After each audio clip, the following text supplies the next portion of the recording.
Hello everyone, welcome back to Triple S. I hope you all are doing great. As you all know, myself Arshad Isaaq Chauhan. First of all, a huge thank you to each and every one of you.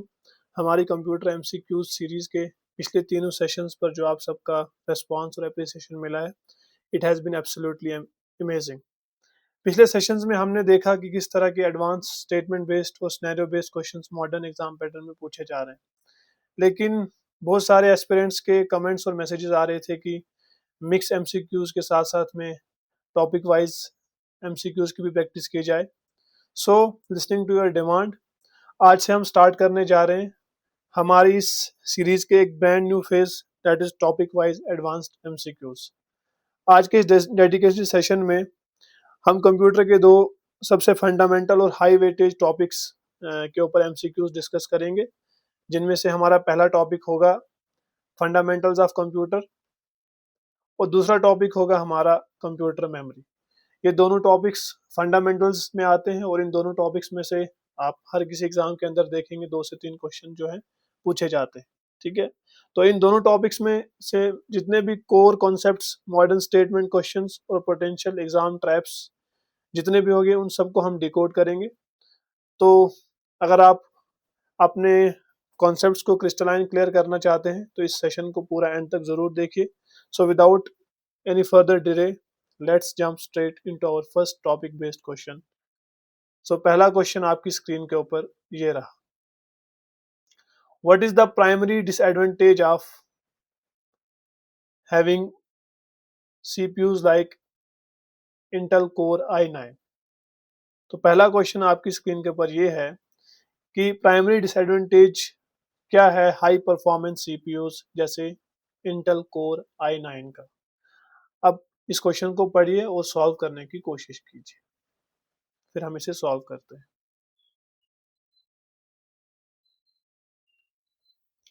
चलिए, आपने पढ़ लिया होगा, अब हम इसे solve करने की कोशिश करते हैं. सबसे पहले तो आप इस चीज को याद रखिए कि कोर i9 का मतलब क्या होता है. इन चीजों के बारे में आपको पता होना चाहिए. अगर कोर i9 कोर के बारे में, आप सीपीयू कोर के बारे में आपको पता होगा तो आप इस क्वेश्चन को इजीली सॉल्व कर पाएंगे. ये क्वेश्चन फंडामेंटल्स में से ही है, आर्किटेक्चर ऑफ कंप्यूटर में से है, कंपोनेंट ऑफ कंप्यूटर में से है. ठीक है, कंप्यूटर का एक कंपोनेंट हमारा सीपीयू होता है, सेंट्रल प्रोसेसिंग यूनिट, जिसे ब्रेन ऑफ द कंप्यूटर कहा जाता है. उसमें बहुत सारे कोर्स होते हैं.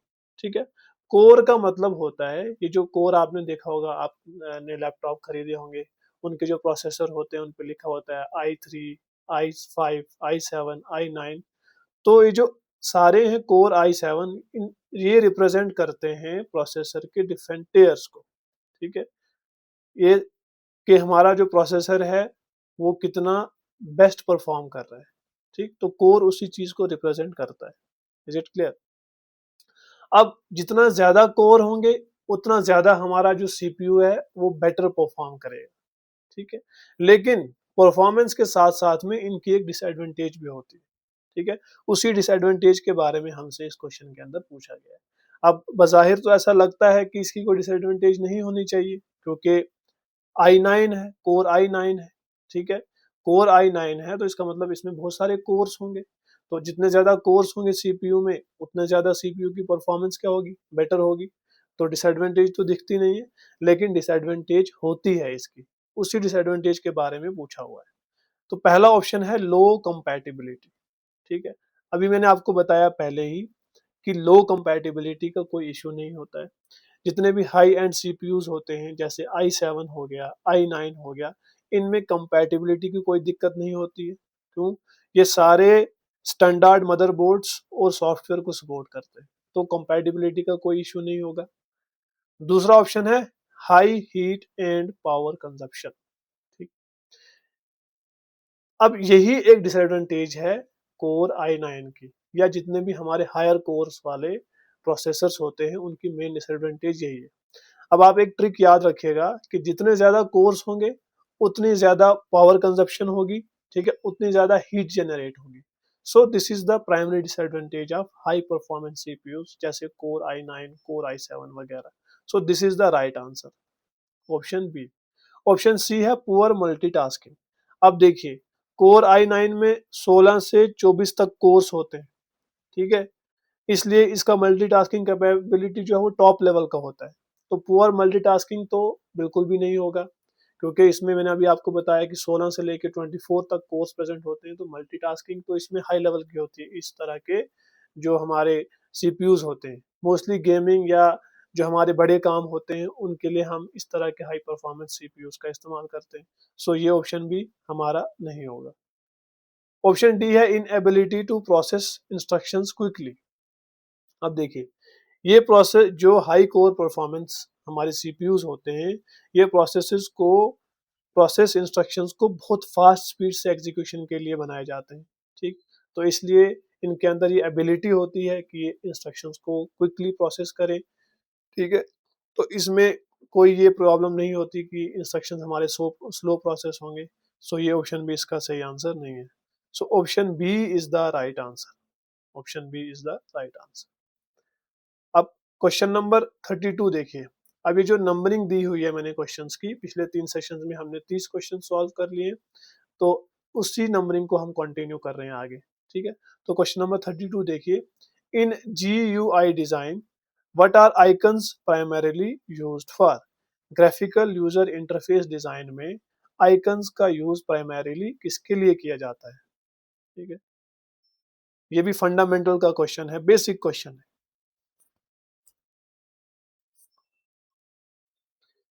चलिए, आपने पढ़ लिया होगा, अब हम इसे सॉल्व करने की कोशिश करते हैं। अब देखिए, कंप्यूटर के अंदर कंप्यूटर हमारा दो तरह के इंटरफेस से चलता है। कंप्यूटर हमारे में दो तरह के इंटरफेस होते हैं। एक हमारा होता है कमांड लाइन इंटरफेस, जिसे हम कहते हैं CLI। दूसरा होता है हमारा graphical user interface. Command line interface में कमांड का यूज करके हम जो है अपने कंप्यूटर को चलाते हैं। जिस तरह से आपने देखा होगा सिस्टम में हमारे पास जो टर्मिनल होता है उस पर हम कमांड्स लिखते हैं, तो कमांड्स का यूज करके हम जो है कंप्यूटर को चलाते हैं। वो चलाना हर किसी के लिए इजी नहीं होता है, क्योंकि कमांड्स हर किसी को लिखना नहीं आती, ठीक। दूसरा जो हमारा इंटरफेस होता है that is graphical user interface, GUI, ठीक। GUI इसीलिए बनाया गया है ताकि हमारा कंप्यूटर चलाना क्या हो जाए, आसान हो जाए, ठीक है। तो GUI में विजुअल एलिमेंट्स यूज होते हैं ताकि कंप्यूटर को यूज करना इजी हो जाए, ठीक। आइकन्स छोटी पिक्चर्स या सिंबल्स होती हैं जो किसी फाइल, फोल्डर या ऐप को दर्शाती है। Is it clear? इसलिए आप देखते हैं कि एक अनपढ़ आदमी भी फोन को इजीली चला सकता है आइकन्स को देख के। उसको पहचान होती है कि ये आइकन हमारा फोन का है, ये आइकन व्हाट्सएप का है, ये आइकन फेसबुक का है, ठीक। तो GUI का यूज इसलिए किया जाता है। तो उसी में यही क्वेश्चन पूछा हुआ है हमसे कि GUI डिजाइन में आइकन्स का प्राइमरीली यूज किसके लिए किया जाता है। ऑप्शन ए है to increase system speed. System की स्पीड को इंक्रीज करने के लिए बिल्कुल भी नहीं किया जाता, ठीक है। तो ये हो गया हमारा रॉन्ग ऑप्शन। अगर हमें सिस्टम की स्पीड को इंक्रीज करना है तो हमारे उसके लिए हमारे पास CPU हाई परफॉर्मेंस होनी चाहिए, रैम हमारे सिस्टम की अच्छी खासी होनी चाहिए, ठीक। तो इस तरह से हमारे CPU की स्पीड इंक्रीज नहीं होती आइकन से। दूसरा ऑप्शन है टू रिप्रेजेंट फाइल्स, प्रोग्राम्स और functions visually. So this is the right answer, option B is the right answer. GUI design में, ग्राफिकल यूजर इंटरफेस डिजाइन में आइकन्स का यूज हम प्राइमरीली किसके लिए करते हैं, फाइल्स को रिप्रेजेंट करने के लिए, प्रोग्राम्स को रिप्रेजेंट करने के लिए या फंक्शंस को रिप्रेजेंट करने के लिए विजुअली। जिस तरह से मैंने आपको अभी एग्जांपल दी, हमारे फोन में बहुत सारे आइकन्स प्रेजेंट होते हैं। व्हाट्सएप का आइकन होता है, फेसबुक का, फोन का, क्रोम का, बाकी सारी चीजों के आइकन्स होते हैं, और उन आइकन्स से हमें फोन का चलाना आसान हो जाता है, कंप्यूटर चलाना आसान हो जाता है। तीसरा है to store user data. User data को स्टोर करने के लिए हमारे पास मेमोरी होती है, आइकन्स का यूज नहीं होता, सो ये ऑप्शन भी नहीं है। चौथा ऑप्शन है to connect to the internet. Internet को कनेक्ट करने के लिए किसका यूज किया जाता है, मॉडेम्स का, राउटर्स वगैरह का, वाईफाई का। तो this option is also wrong. So option B is the right answer. चलिए आगे बढ़ते हैं क्वेश्चन नंबर 33 की ओर। क्वेश्चन नंबर 33 देखिए और इससे सॉल्व करने की कोशिश कीजिए। क्वेश्चन नंबर 33 है, a 32-bit processor's 32-bit designation most directly refers to which characteristic। अगर एक हमारा प्रोसेसर है 32 बिट का, उसमें जो ये 32 बिट लिखा हुआ होता है, ठीक है, 32 बिट लिखा हुआ होता है, ये किस कैरेक्टरिस्टिक को रिप्रेजेंट करता है, ठीक है, किस कैरेक्टरिस्टिक को रिप्रेजेंट करता है। Is it clear? क्वेश्चन को पढ़िए और सॉल्व करने की कोशिश कीजिए।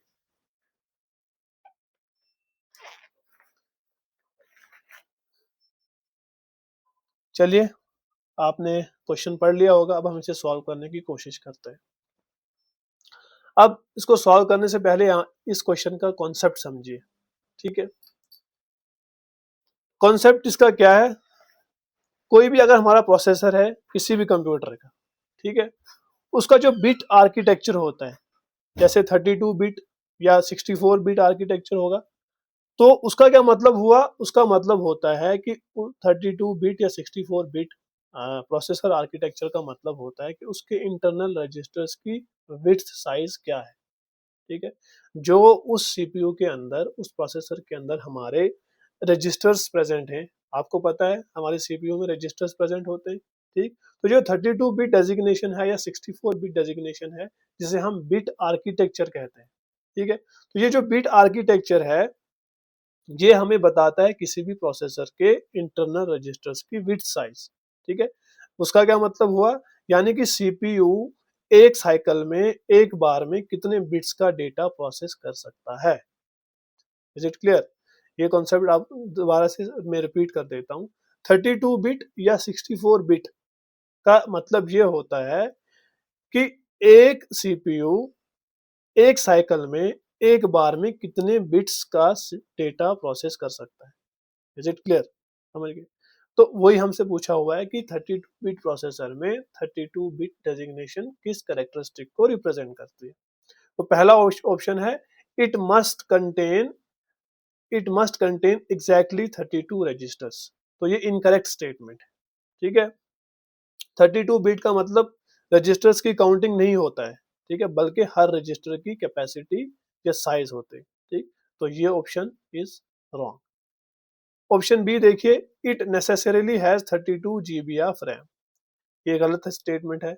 32 bit processor maximum 2 raised power of 32 bytes का जो रैम एड्रेस है वो कर सकता है, ठीक है। तो अगर हम 2 रेज्ड पावर ऑफ 32 को कैलकुलेट करें तो हमारे पास 4 जीबी रैम बनती है, ठीक है। तो 32 जीबी ऑफ रैम नहीं हुई है। तीसरा ऑप्शन है, it can process register data in 32 bit units in relevant CPU operation. So this is the correct statement, ठीक है। सीपीयू के इंटरनल रजिस्टर्स और प्रोसेसिंग यूनिट एक सिंगल ऑपरेशन में 32 बिट वाइड चंक हैंडल कर सकते हैं। 32 बिट डेजिग्नेशन का मतलब यही हुआ। Is it clear? चौथा ऑप्शन है, every instruction must occupy exactly 32 bit. ये भी इनकरेक्ट स्टेटमेंट है, ठीक है। इंस्ट्रक्शन की साइज अलग अलग हो सकती है, ठीक है, उनकी लेंथ जो है वो वेरिएबल हो सकती है। जरूरी नहीं है कि हर इंस्ट्रक्शन 32 बिट की ही हो। 32 बिट प्रोसेसर का हरगिज ये मतलब नहीं है कि उसके अंदर जितने भी इंस्ट्रक्शंस हैं उन सारी इंस्ट्रक्शन का जो साइज है वो 32 बिट का ही हो, ठीक है। ये जरूरी नहीं है, इंस्ट्रक्शंस की जो लेंथ है वो वेरिएबल भी हो सकती है, ठीक। 32 बिट का सिंपल मतलब ये हुआ कि सीपीयू एक साइकिल में, एक बार में कितने बिट्स के डेटा प्रोसेस कर सकता है। अगर 32 बिट हमारा प्रोसेसर है तो इट मीन्स कि वो 32 बिट बिट्स के साइज का डेटा प्रोसेस कर सकता है एक साइज में, ठीक है। Is it clear? चलिए बढ़ते हैं आगे क्वेश्चन नंबर 34 की ओर। क्वेश्चन नंबर 34 को पढ़िए और इसे सॉल्व करने की कोशिश कीजिए। 34 क्वेश्चन है, which storage technology normally has no mechanical read write head. कौन से स्टोरेज टेक्नोलॉजी में रीड राइट हेड नहीं होते, मैकेनिकल रीड राइट हेड नहीं होते। क्वेश्चन पढ़िए और सॉल्व करने की कोशिश कीजिए।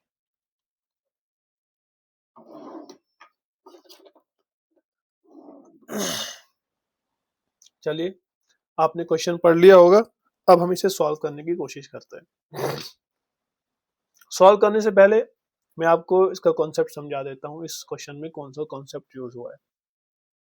अब देखिए, जो भी हमारी मैकेनिकल स्टोरेज है, ठीक है, जैसे हमारा हार्ड डिस्क ड्राइव्स होती हैं, मैग्नेटिक टेप्स हो गए, फ्लॉपी डिस्क वगैरह हो गए। तो जितने भी मैकेनिकल स्टोरेज डिवाइस हो गए, मैकेनिकल स्टोरेज डिवाइस वो डिवाइस होते हैं जिनके अंदर मूविंग प्लेटर्स होते हैं, ठीक है, जिनके अंदर रीड राइट हेड्स प्रेजेंट होते हैं।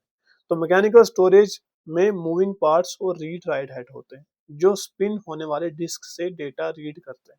अगर आपने जितने भी ये स्टोरेज डिवाइसेस हैं, सेकेंडरी स्टोरेज डिवाइसेस, अगर आपने इनका इंटरनल आर्किटेक्चर देखा होगा या आपने इनका इंटरनल आर्किटेक्चर पढ़ा होगा, तो इनमें जो है इनके अंदर स्पिन होने वाली डिस्क प्रेजेंट होती है, इस तरह की स्पिन होने वाली गोल गोल, ठीक है। और इन्हीं डिस्क के अंदर क्या, इन्हीं प्लेट्स के अंदर क्या होता है, या इन्हीं डिस्क के अंदर रीड राइट हेड होता है, ठीक है।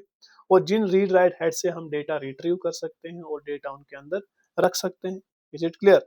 तो solid state drive pure microchips पर काम करती है, ठीक है, फ्लैश मेमोरी के ऊपर काम करती है, इसमें कोई भी मूविंग पार्ट नहीं होता है। Is it clear?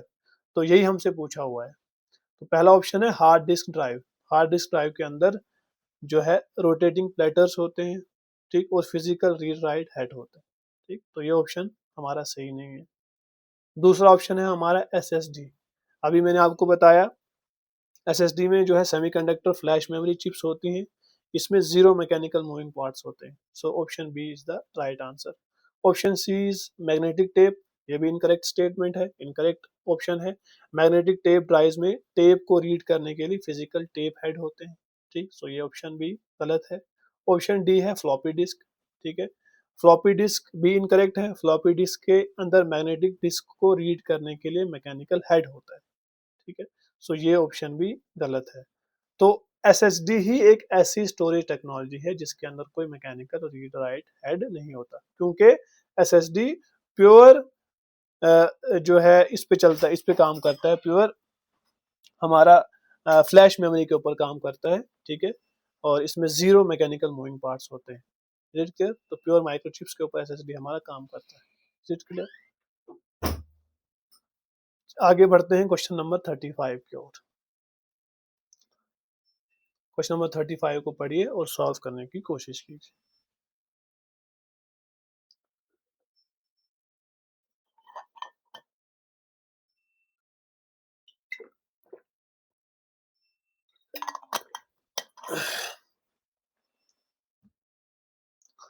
Question number 35 है रिगार्डिंग एड्रेस रिलेटेड सीपीयूज, ठीक है, कुछ स्टेटमेंट दी हुई है हमारे पास, एड्रेस रिलेटेड सीपीयू रजिस्टर्स।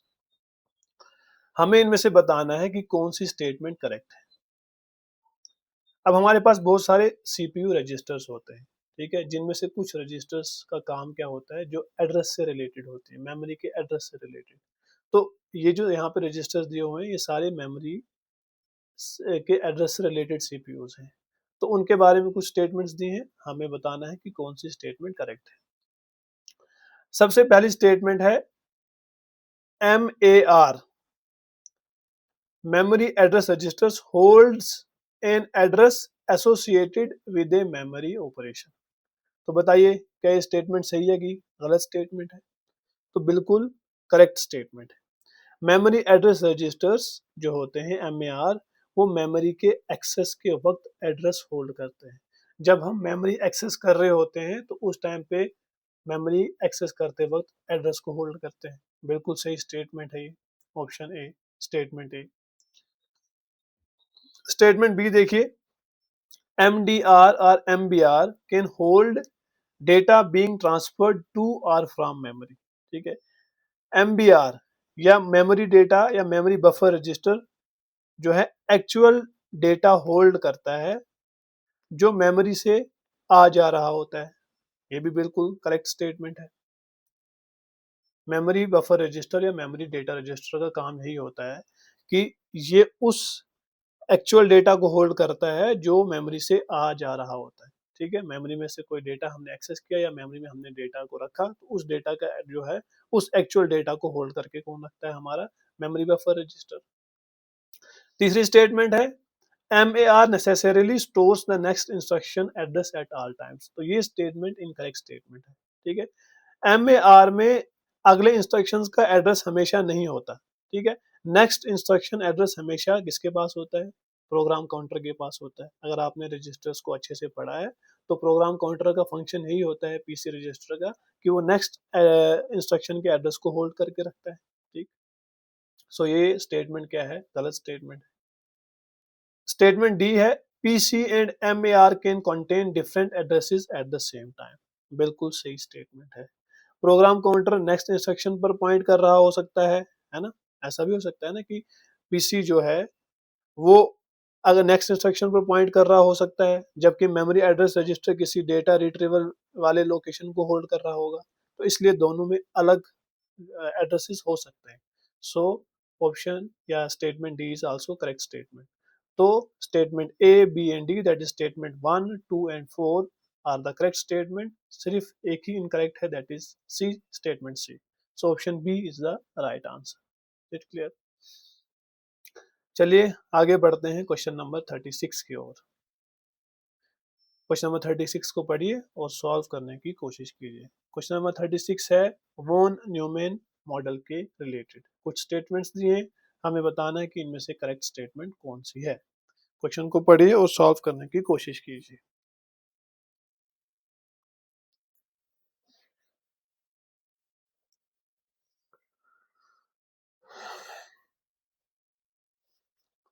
चलिए आपने क्वेश्चन पढ़ लिया होगा, अब हम इसे सॉल्व करने की कोशिश करते हैं।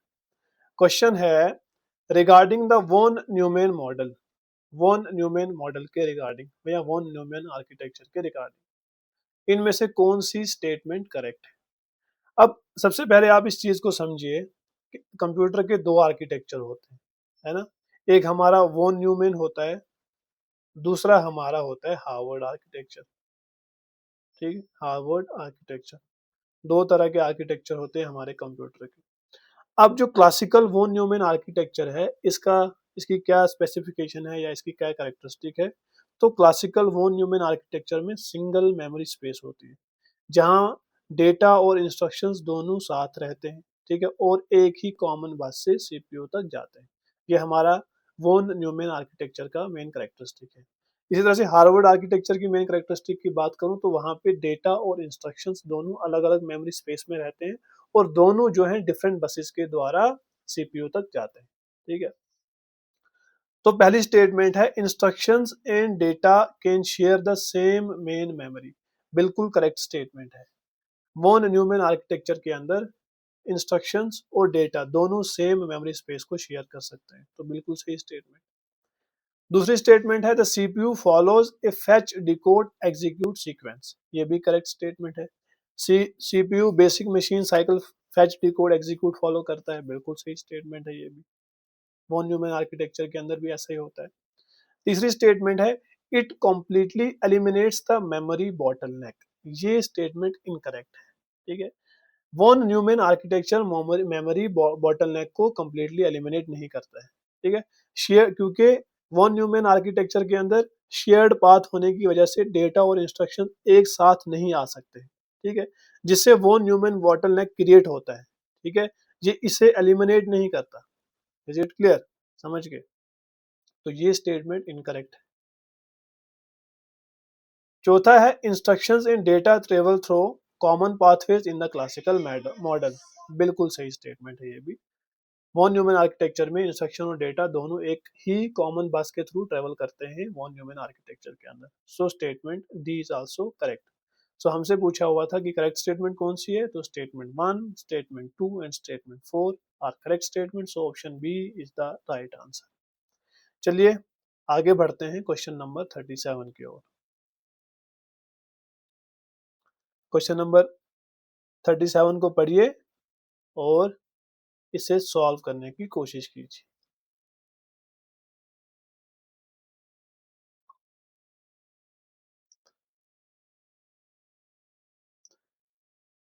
चलिए आपने क्वेश्चन नंबर जो है 37 पढ़ लिया होगा, तब हम इसे जो है सॉल्व करने की कोशिश करते हैं। Wait a minute.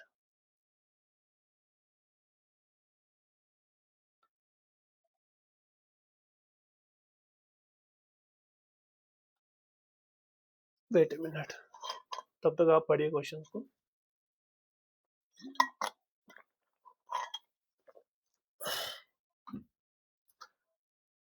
Question number 37 है consider the following statements about instruction execution.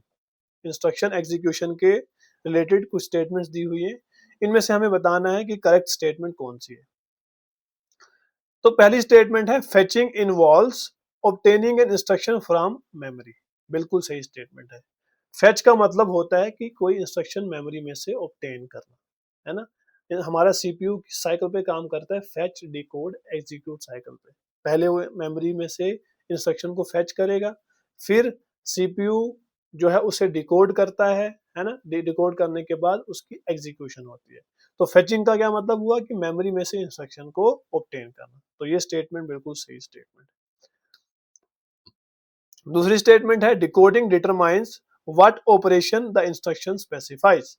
Decoding का मतलब होता है कि कौन सा ऑपरेशन हमें उस इंस्ट्रक्शन के ऊपर करना है। ये भी बिल्कुल सही स्टेटमेंट है ना। जैसे फॉर एग्जांपल मैं आपको बताऊं, हमने करना है कोई एडिशन, 1+2 हमें करना है। ये हमें अपने सीपीयू से करवाना है, अपने कंप्यूटर के अंदर करवाना है। तो सबसे पहले क्या होगा, सबसे पहले होगा हमारा क्या, 1 और 2 मेमोरी में प्रेजेंट होंगे, उनको हम फैच करेंगे। ठीक है, फैच करने के बाद हमें पता चलेगा कि भाई क्या ऑपरेशन परफॉर्म करना है 1 और 2 के ऊपर। ठीक है, दैट मीन्स कि कौन सा ऑपरेशन परफॉर्म करना है, एडिशन का ऑपरेशन परफॉर्म करना है। तो इंस्ट्रक्शन जो है वो पहले फैच हुई मेमोरी में से, फिर वो इंस्ट्रक्शन डिकोड हुई। इंस्ट्रक्शन क्या थी कि 1 और 2 को ऐड करना है। तो डिकोडिंग का मतलब क्या होता है कि कौन सा ऑपरेशन हमें परफॉर्म करना है जो इंस्ट्रक्शन में दिया गया है। ठीक, तो ऑप्शन स्टेटमेंट 2 भी करेक्ट स्टेटमेंट है। तीसरी स्टेटमेंट है एग्जीक्यूशन में इन्वॉल्व द एएलयू। बिल्कुल सही स्टेटमेंट है ये भी। अर्थमेटिक लॉजिक यूनिट जो है वही एग्जीक्यूशन जो है परफॉर्म करेगा। 1 और 2 को कौन ऐड करता है, अर्थमेटिक लॉजिक यूनिट ऐड करेगा, क्योंकि उसी के अंदर हमारे जो है प्रेजेंट होंगे ऑपरेंड्स। ठीक है, जो परफॉर्म करेंगे इस ऑपरेशन को। So statement 3 is also correct statement. चौथी स्टेटमेंट है the instruction register normally stores the address of the next instruction. तो ये स्टेटमेंट गलत है। इंस्ट्रक्शन रजिस्टर नेक्स्ट इंस्ट्रक्शन को स्टोर नहीं करता है, बल्कि इंस्ट्रक्शन रजिस्टर जो है वो करंट इंस्ट्रक्शन के एड्रेस को स्टोर करके रखता है। नेक्स्ट इंस्ट्रक्शन के एड्रेस को कौन स्टोर करता है, प्रोग्राम काउंटर। तो इसमें जो करेक्ट स्टेटमेंट है हमारी कौन कौन सी है, statement 1, statement 2 and statement 3। So option B is the right answer.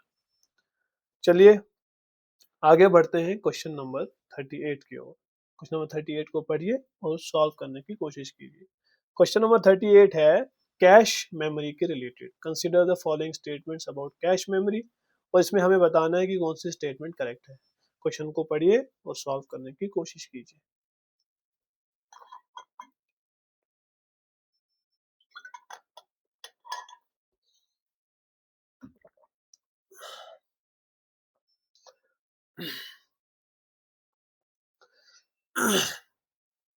चलिए आपने क्वेश्चन पढ़ लिया होगा, अब हम इसे सॉल्व करने की कोशिश करते हैं। सॉल्व करने से पहले आपको कैश मेमोरी के बारे में पता होना चाहिए। कैश मेमोरी का कॉन्सेप्ट आपका क्लियर होना चाहिए। आपको पता है मेमोरी हायरार्की में अगर हम टॉप टू बॉटम आए तो कैश मेमोरी का नंबर दूसरा आता है।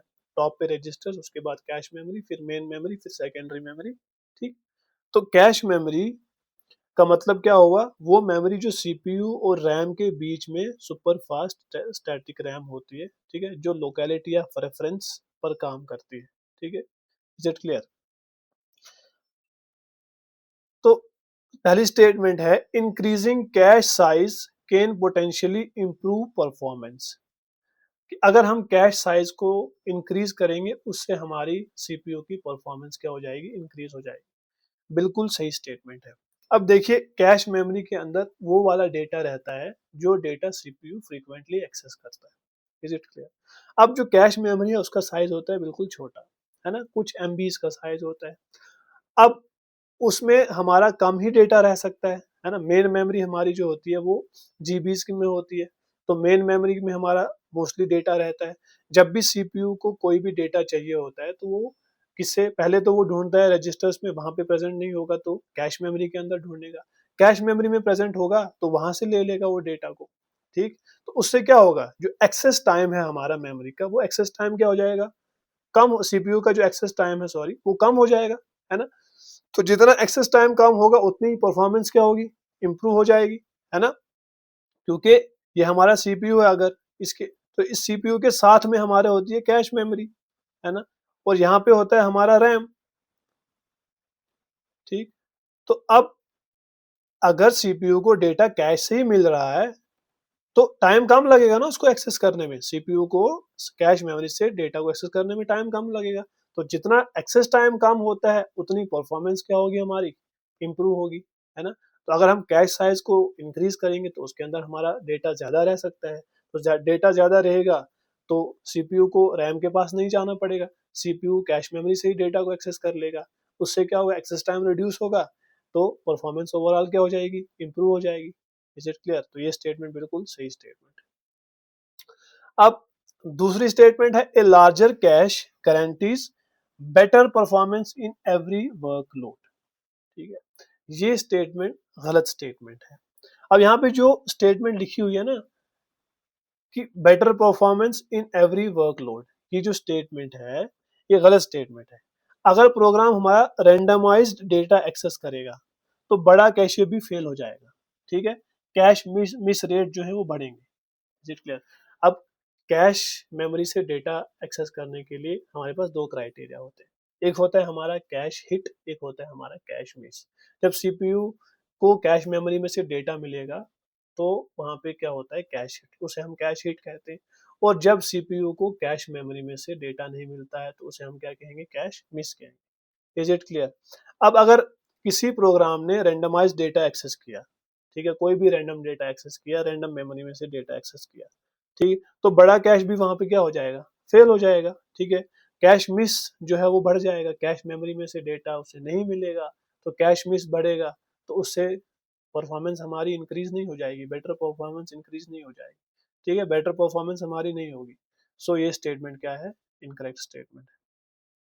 स्टेटमेंट सी देखिए, cash effectiveness depends partly on hit miss behaviour, ये बिल्कुल करेक्ट स्टेटमेंट है। जब डेटा कैश में मिलता है तो उसे हम क्या कहते हैं, हिट कहते हैं, तो उससे क्या होगा, स्पीड हमारी फास्ट हो जाएगी। ठीक है, नहीं मिलेगा तो उससे हम मिस कहेंगे, तो स्पीड हमारी क्या हो जाएगी, स्लो हो जाएगी, क्योंकि फिर सीपीयू को डेटा एक्सेस करने के लिए रैम में जाना पड़ेगा, है ना। तो परफॉर्मेंस मोस्टली किस पे डिपेंड करती है, हिट मिस रेशियो पर डिपेंड करती है। सो ये स्टेटमेंट भी करेक्ट स्टेटमेंट है। स्टेटमेंट 4 देखिए, cache is designed to exploit locality of reference, ये बिल्कुल सही स्टेटमेंट है।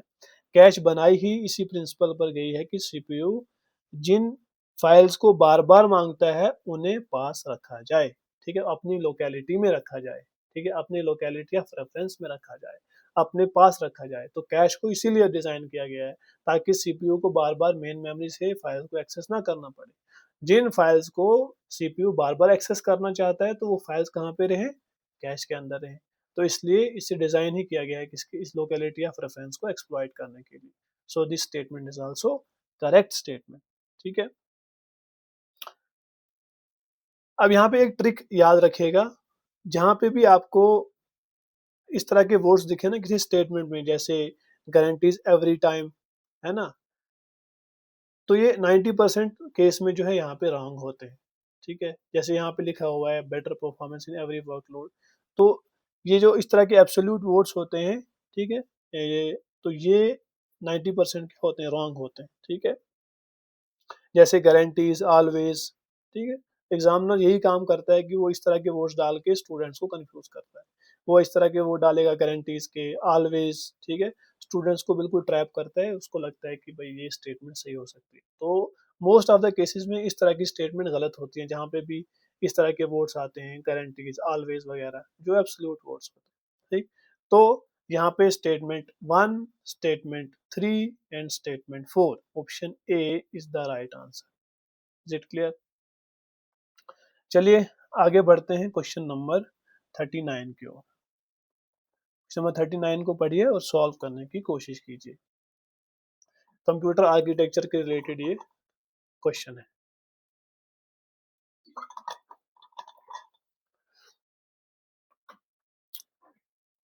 चलिए आपने सॉल्व कर लिया, पढ़ लिया होगा, अब हम इसे सॉल्व करने की कोशिश करते हैं। क्वेश्चन है, regarding computer architecture computer architecture के रिलेटेड दी गई स्टेटमेंट्स में से कौन सी स्टेटमेंट करेक्ट है, हमें करेक्ट स्टेटमेंट बतानी। पहली स्टेटमेंट है हार्वर्ड आर्किटेक्चर सेपरेट्स इंस्ट्रक्शन इन डेटा मेमोरीज कंसेप्चुअली। बिल्कुल करेक्ट स्टेटमेंट है। अभी मैंने आपको थोड़ी देर पहले बताया कि कंप्यूटर के अंदर दो आर्किटेक्चर होते हैं, दो आर्किटेक्चर फॉलो होते हैं। एक हमारा क्लासिकल वॉन न्यूमैन आर्किटेक्चर है, एक हमारा Harvard architecture. Classical von Neumann architecture में डेटा और इंस्ट्रक्शंस दोनों सेम मेमोरी स्पेस को शेयर करते हैं और दोनों एक ही सिंगल बस से सीपीयू तक जाते हैं, ठीक। लेकिन हार्वर्ड आर्किटेक्चर में क्या होता है, इंस्ट्रक्शन और डेटा जो है दोनों अलग अलग मेमोरी स्पेस के अंदर होते हैं कंसेप्चुअली। Is it clear? और दोनों जो है डिफरेंट बस से ट्रेवल करते हैं सीपीयू की ओर। सो ये स्टेटमेंट करेक्ट स्टेटमेंट। दूसरी स्टेटमेंट है classical von Neumann architecture uses a common memory space for instruction and data. अभी हमने पहले इसको सॉल्व किया, पहले डिस्कस किया, तो ये बिल्कुल सही स्टेटमेंट है। वॉन न्यूमैन आर्किटेक्चर में एक कॉमन मेमोरी स्पेस होती है इंस्ट्रक्शन और डेटा के लिए, ठीक है। तीसरी स्टेटमेंट है Harvard architecture necessarily means the computer has no cache. Incorrect statement है। हार्वर्ड आर्किटेक्चर में का हरगिज ये मतलब नहीं होता कि हार्वर्ड आर्किटेक्चर में कैश है ही नहीं, ठीक। हार्वर्ड आर्किटेक्चर में कैश लगाई जा सकती है, ठीक है। स्प्लिट कैश लगाई जा सकती है, जैसे L1 instruction cache, L1 data cache, ठीक। तो ये स्टेटमेंट क्या है, गलत स्टेटमेंट है। Statement 3 is incorrect. स्टेटमेंट 4 देखिए, separate instruction data pathways can permit simultaneous instruction data access in suitable design. बिल्कुल करेक्ट स्टेटमेंट है। अब देखिए, कहता है कि अगर इंस्ट्रक्शन और डेटा दोनों अलग अलग बस से, दोनों अलग अलग पाथवे से ट्रेवल करेंगे, उससे क्या होगा, एक बार में ही हम इंस्ट्रक्शन भी और डेटा को भी एक्सेस कर सकते हैं। बिल्कुल करेक्ट स्टेटमेंट है, क्योंकि दोनों का पाथवे अलग है, दोनों अलग अलग बस से ट्रेवल कर रहे हैं, ठीक है। अब वॉन न्यूमैन आर्किटेक्चर का एक ड्रॉबैक ये भी था कि वहां पे एक कॉमन पाथवे था दोनों के लिए, इंस्ट्रक्शंस और डेटा के लिए। अब वहां पे दोनों को साइमल्टेनियसली हम एक्सेस नहीं कर सकते थे। वहां पे एक टाइम पे इधर इंस्ट्रक्शन को एक्सेस किया जा सकता था या फिर डेटा को एक्सेस किया जा सकता था, ठीक है। बट हार्वर्ड आर्किटेक्चर में क्या होता है, डेटा और इंस्ट्रक्शंस दोनों अलग अलग बस से ट्रेवल करते हैं, जिसकी वजह से दोनों को एक बार में ही हम एक्सेस कर सकते हैं, ठीक है। तो ये स्टेटमेंट बिल्कुल करेक्ट स्टेटमेंट है। So statement 1, statement 2 and statement 4 are the correct statement. So option A is the right answer. Is it clear? चलिए आगे बढ़ते हैं क्वेश्चन नंबर 40 की ओर। क्वेश्चन नंबर 40 भी कैश मेमोरी के रिलेटेड है। इस क्वेश्चन को पढ़िए और सॉल्व करने की कोशिश कीजिए।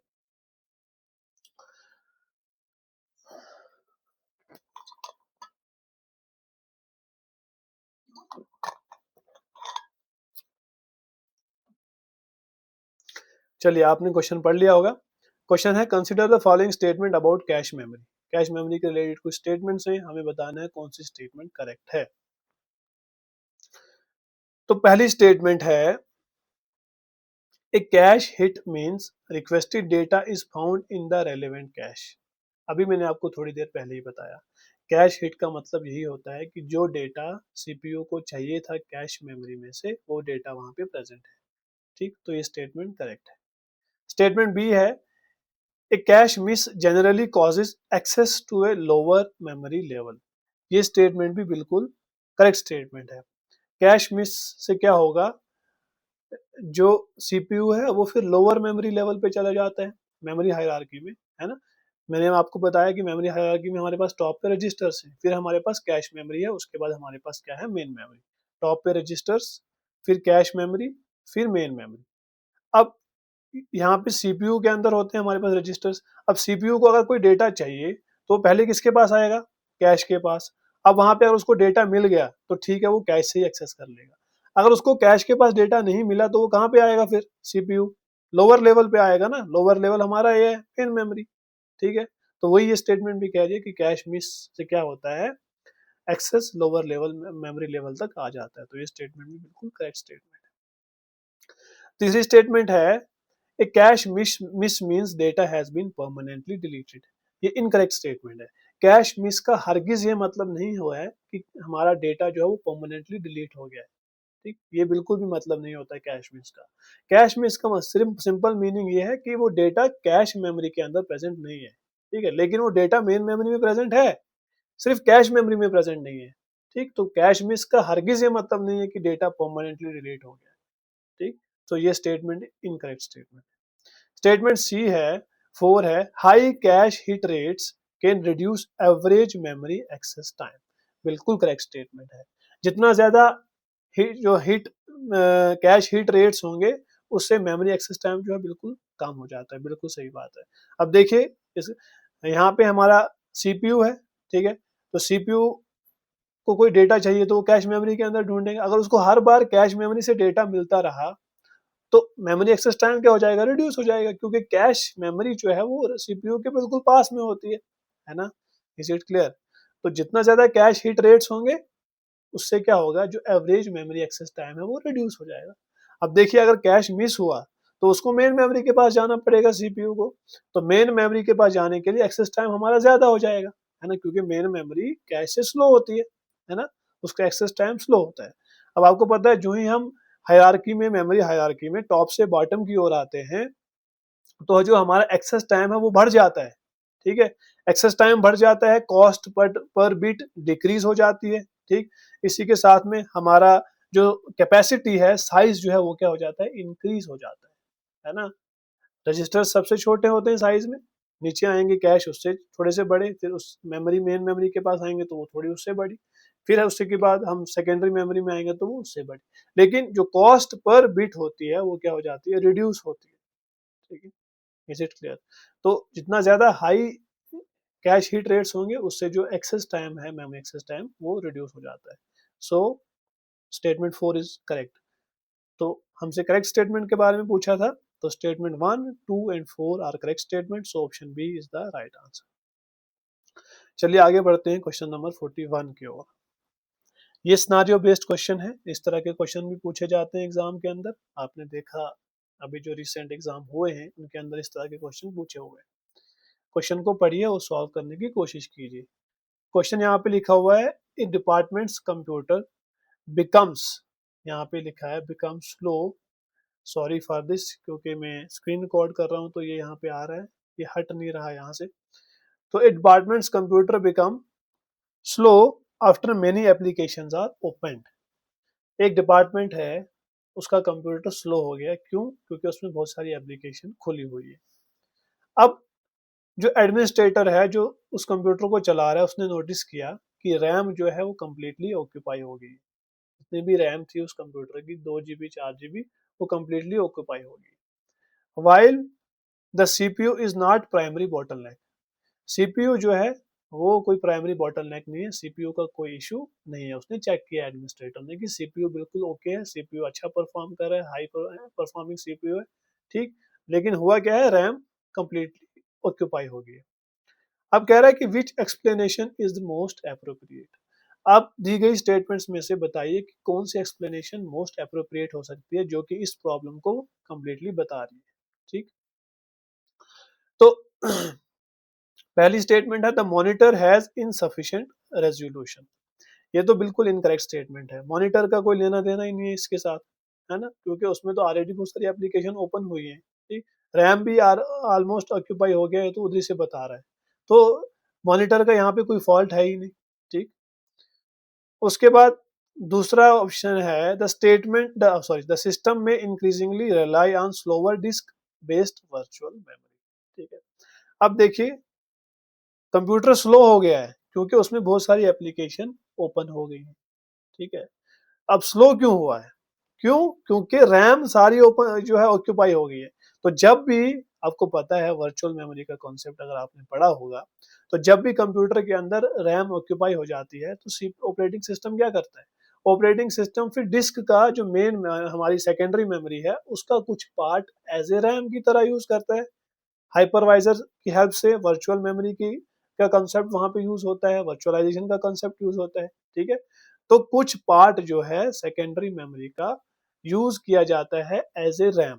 ठीक, अब आपको पता है रैम और सेकेंडरी मेमोरी में फर्क है, रैम फास्ट होती है, सेकेंडरी मेमोरी क्या होती है, स्लो होती है। ठीक है, तो अब जब रैम ऑक्यूपाई हो गई तो सेकेंडरी मेमोरी का कुछ part as a RAM use करने लगे, तो ऑब्वियसली सेकेंडरी मेमोरी स्लो है तो उससे ओवरऑल हमारे सिस्टम क्या हो जाएगा, स्लो हो जाएगा, है ना। यही क्वेश्चन में भी पूछा है कि डिपार्टमेंट का कंप्यूटर स्लो हो गया है। ठीक है, तो statement B is the correct statement. क्यों क्यों है स्लो हो गया? इसलिए क्योंकि रैम ऑक्यूपाई हो गई थी और सिस्टम जो है वो सेकेंडरी मेमोरी का कुछ पार्ट एज ए रैम की तरह यूज कर रहा था। वर्चुअल मेमोरी का कॉन्सेप्ट वहां पे यूज हुआ। तीसरा है the keyboard has insufficient memory, इसका कोई लेना देना ही नहीं है कीबोर्ड का इसके साथ। The bias has become an output device, इसका भी कोई लेना देना नहीं है। ठीक है, समझ के। बायस लो लेवल बूट फर्मवेयर होता है, आउटपुट डिवाइस नहीं होता है ना, आपको पता है, तो इसका कोई लेना देना नहीं है। So option B is the right answer. चलिए आगे बढ़ते हैं क्वेश्चन नंबर 42 की ओर। ये भी एक सिनेरियो बेस्ड क्वेश्चन है, इसे पढ़िए और सॉल्व करने की कोशिश कीजिए।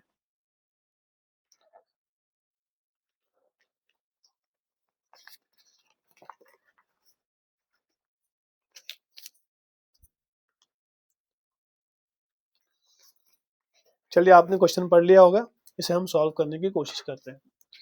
क्वेश्चन है, एक clerk reports that a computer displays a message, computer एक मैसेज डिस्प्ले कर रहा है, displays a message referring to a boot level hardware initialization problem. ठीक है, कि कंप्यूटर जो है वो एक मैसेज दे रहा है कि उसके अंदर boot level hardware initialization problem है before the operating system loads. Operating system load होने से पहले ही हमारा कंप्यूटर जो है बूट लेवल पे ही जो है उससे प्रॉब्लम आ रही है। विच component is most directly associated with the low level firmware responsible for initial hardware initialization।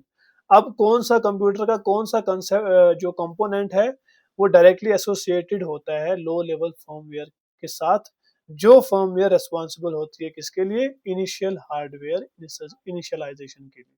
Is clear? I hope आपको क्वेश्चन समझ में आया होगा। क्वेश्चन कह रहा है कि एक क्लर्क ने देखा कि कंप्यूटर उसका मैसेज दिखा रहा है। क्या मैसेज? कि उसके अंदर boot level hardware initialization problem है ऑपरेटिंग सिस्टम के लोड होने से पहले। अब पूछा है क्वेश्चन में कि कौन सा कंपोनेंट इसके साथ डायरेक्टली एसोसिएटेड होता है, लो लेवल फर्मवेयर के साथ डायरेक्टली एसोसिएटेड होता है, जो लो लेवल फर्मवेयर रिस्पॉन्सिबल है किसके लिए? इनिशियल हार्डवेयर इनिशियलाइजेशन के लिए। Is it clear?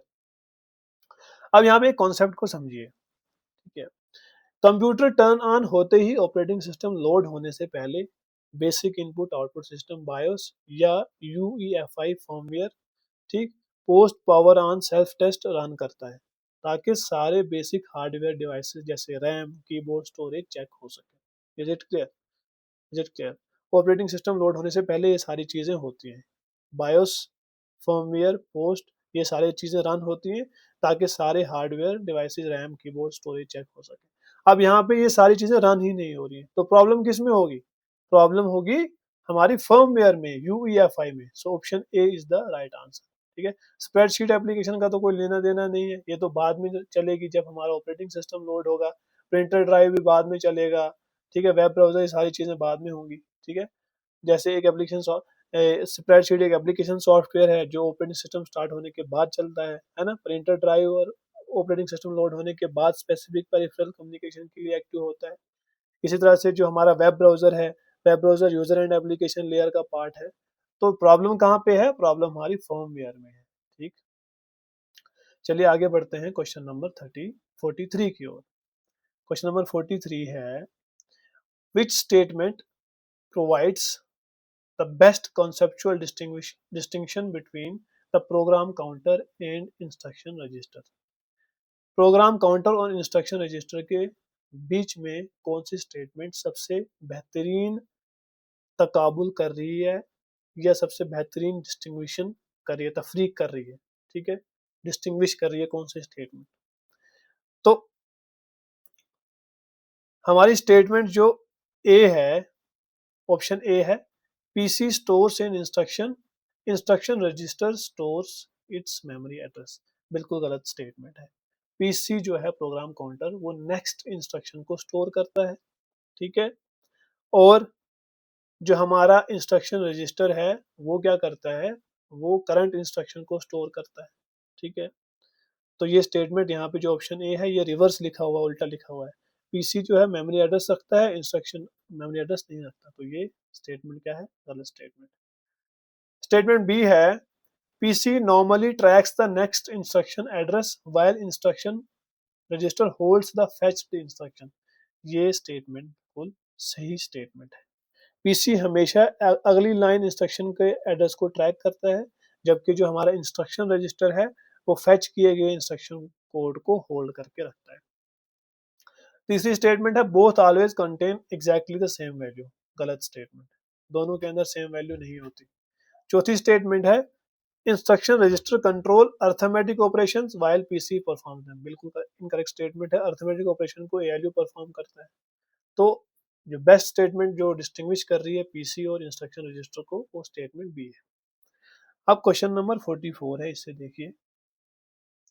Question number 44 है A system uses a 32-bit address bus and byte addressable memory, ignoring implementation reserved address limitation. What is the maximum directly addressable memory space?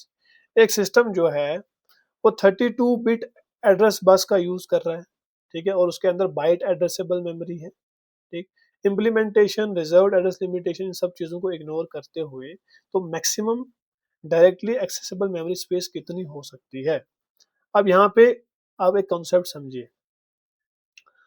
Address bus के जितने bits होते हैं, ठीक है, let's say address bus है हमारी, कोई address bus n bits की है। एड्रेस बस है हमारी, वो कितने बिट्स की है, n बिट्स की। n यहाँ पे हमारा कोई भी नंबर हो सकता है, 1 2 3 4, कोई भी नंबर हो सकता है, ठीक। तो सिस्टम उतने ही यूनिक लोकेशन जनरेट कर सकता है, ठीक है, जितने हमारे पास नंबर ऑफ बिट्स होंगे, क्लियर, जितने बिट्स होंगे नंबर ऑफ बिट्स, तो सिस्टम हमारा क्या करता है, उतने ही यूनिक लोकेशंस को जनरेट कर सकता है। 2 raise power of n unique locations को क्या करेगा, जनरेट कर सकता है, ठीक। अगर मेमोरी बाइट एड्रेसेबल है तो हर लोकेशन एक बाइट की होगी, है ना। बाइट एड्रेसेबल मेमोरी लोकेशन का मतलब यही हुआ, बाइट एड्रेसेबल मेमोरी का मतलब यही हुआ कि हर लोकेशन एक बाइट की होगी। तो यानी टोटल स्पेस कितनी होगी हमारे पास, टोटल स्पेस हमारी होगी 2 raise power of n bytes, है ना। टोटल स्पेस हमारी कितनी होगी, 2 raise power of n bytes. दोबारा कॉन्सेप्ट को समझिए। एड्रेस बस के जितने भी बिट्स होते हैं, फॉर एग्जांपल n बिट्स, तो सिस्टम उतने ही यूनिक लोकेशन जनरेट कर सकता है, ठीक है। अब क्वेश्चन में यहाँ पे बताया हुआ कि जो मेमोरी है वो क्या है, बाइट एड्रेसेबल मेमोरी। तो बाइट एड्रेसेबल मेमोरी का मतलब क्या हुआ कि हर लोकेशन एक बाइट की होगी, ठीक है। तो टोटल स्पेस कितनी हुई, यानी 2 raised power of n bytes, ठीक है। तो यहाँ पे हमारे पास नंबर ऑफ बिट्स कितने हैं, 32, ठीक। तो एड्रेसेबल मेमोरी स्पेस कितनी होगी, 2 raise power of 32 bytes. So option A is the right answer. Is it clear, समझ गए। 32 बिट एड्रेस बस से 2 raise power of 32 unique addresses बनते हैं, और बाइट एड्रेसेबल होने की वजह से टोटल स्पेस हमारी कितनी होगी, 2 रेज़ पावर ऑफ 32 बाइट्स, जो कि 4 GB होता है, ठीक है। दूसरा है 2 रेज़ पावर 32 बिट्स, तो ये इनकरेक्ट स्टेटमेंट है, क्योंकि मेमोरी स्पेस को बाइट्स में नापा जाता है, बिट्स में नहीं। तीसरी स्टेटमेंट है 32 rays power of 2 bytes, incorrect है। फार्मूला 2 रेज़ पावर n होता है, 2 रेज़ पावर ऑफ यहाँ पे 32 होगा, n स्क्वायर फार्मूला नहीं होता। ऑप्शन डी क्या है, इनकरेक्ट। ये भी क्योंकि पावर 31 तब होती है अगर एक बिट साइन या किसी स्पेशल पर्पस के लिए रिजर्व होती, ठीक है। यहाँ पे पहले ही लिखा है ignoring implementation reserved address limitation, इनको इग्नोर करना है। अगर यहाँ पे कोई हमारे पास बिट किसी स्पेशल पर्पस के लिए रिजर्व्ड होती, ठीक है, या साइन बिट होती, तो तब यहाँ पे हम 2 रेज़ पावर 31 बाइट आंसर कर सकते थे। बहुत एडवांस किस्म का क्वेश्चन है ये। Is it clear. चलिए आज के सेशन का लास्ट क्वेश्चन हम करते हैं। ये भी एक सिनेरियो बेस्ड क्वेश्चन है, इसे पढ़िए और सॉल्व करने की कोशिश कीजिए। पिछले क्वेश्चन का कॉन्सेप्ट याद रखिएगा, एक ही कॉन्सेप्ट कि जितने नंबर ऑफ बिट्स होंगे उतनी नंबर ऑफ यूनिक लोकेशंस होंगी हमारे पास, ठीक है। और अगर हमारे पास मेमोरी जो है वो बाइट एड्रेसेबल है, तो हर एक मेमोरी लोकेशन एक बिट की, एक बाइट की होगी, ठीक है। तो इस हिसाब से हमारा फॉर्मूला क्या बनता है, 2 raise power of n memory space. Question number 45 को देखिए। क्वेश्चन नंबर 45 है two processors have identical clock frequencies. दो प्रोसेसर्स हैं, दो सीपीयू हैं, उन दोनों की जो क्लॉक फ्रीक्वेंसीज है वो क्या है, आइडेंटिकल है, सेम है। प्रोसेसर एक्स है, उसके अंदर जो है बेटर कैशे हिट रेट है, और जो memory average memory access time है वो क्या है, लोअर है।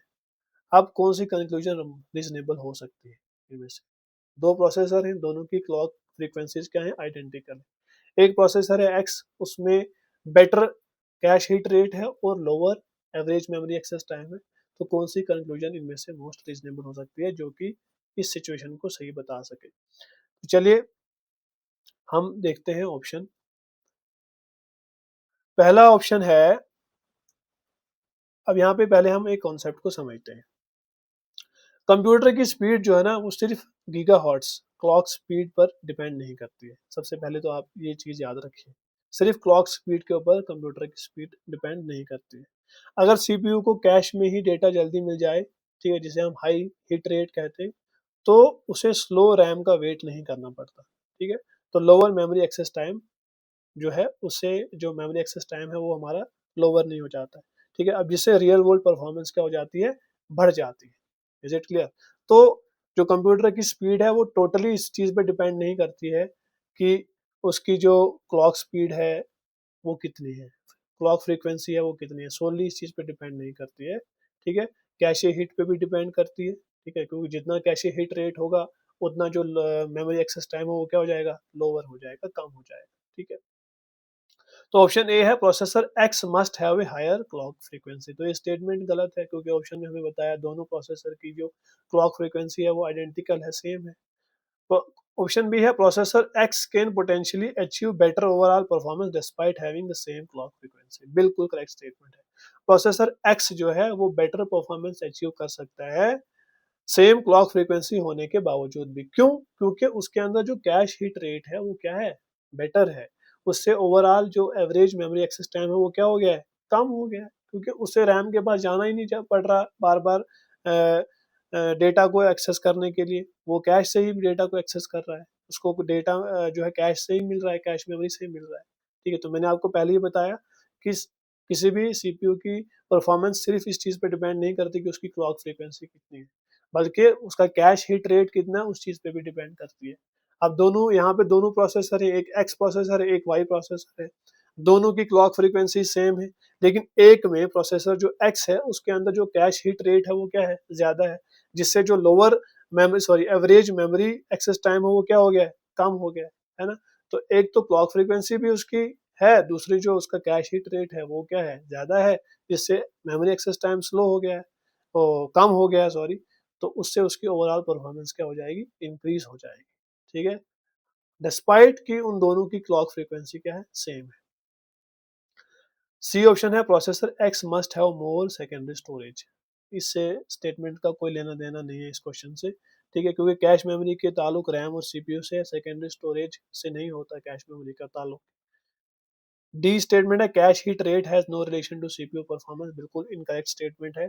Cache hit rate directly memory access time को कम कर देता है। ठीक है, तो कैश हिट रेट का रिलेशन होता है सीपीयू परफॉर्मेंस से। अभी हमने देखा जितना ज्यादा कैश हिट रेट उतना ज्यादा परफॉर्मेंस सीपीयू की होती है, क्योंकि जो एवरेज मेमोरी एक्सेस टाइम है वो क्या हो जाता है, लोअर हो जाता है, कम होता है।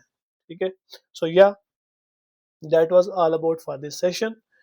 तो आई होप आपको ये सेशन अच्छा लगा होगा। ठीक है, do give me your feedback in the comment section. और अगले सेशन में हम नेक्स्ट टॉपिक जो है वो उस पर हम एमसीक्यूज करेंगे। ठीक, तो आप उन टॉपिक्स को पढ़ के आइएगा। नेक्स्ट टॉपिक हमारे रहेंगे इसके बाद input output devices, hardware software, मैं आपको अभी बता दूं। तो इन दोनों टॉपिक्स को पढ़ के आइएगा। नेक्स्ट सेशन में हम उन्हीं दो टॉपिक्स के ऊपर एमसीक्यूज करेंगे। और इसके साथ साथ में अगर हमें कोई भी, अगर आपको कोई सजेशन देनी है, you can give me your suggestion in the comment box. ठीक है, you can give me your feedback in the comment box. ठीक है, और हम उस पर काम करेंगे। मैंने आंसर की भी लगा दी हुई है यहाँ पे साथ में, आप जो है इसे बाद में यूज कर सकते हैं।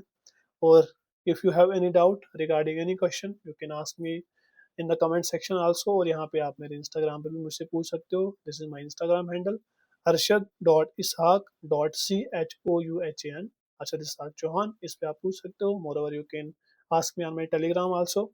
और इसी के साथ साथ में अगर आप कंप्यूटर को डिटेल में पढ़ना चाहते हैं तो आप ट्रिपल एस पे जाके देख सकते हैं। ट्रिपल एस एप्लीकेशन पे आप जाके कंप्यूटर पढ़ सकते हैं, वहाँ पे हमने इन सारी चीज़ों को बहुत डिटेल में कवर किया हुआ है। वहाँ पे डिटेल नोट्स भी प्रोवाइड किए हुए हैं। इसी के साथ-साथ में आप ट्रिपल एस को इंस्टाग्राम, टेलीग्राम पे फॉलो कर सकते हैं for latest updates regarding jobs, notifications, exam dates etcetera. So yeah, thank you and have a nice day. We'll meet you in the next session. Till then, take care. Bye bye.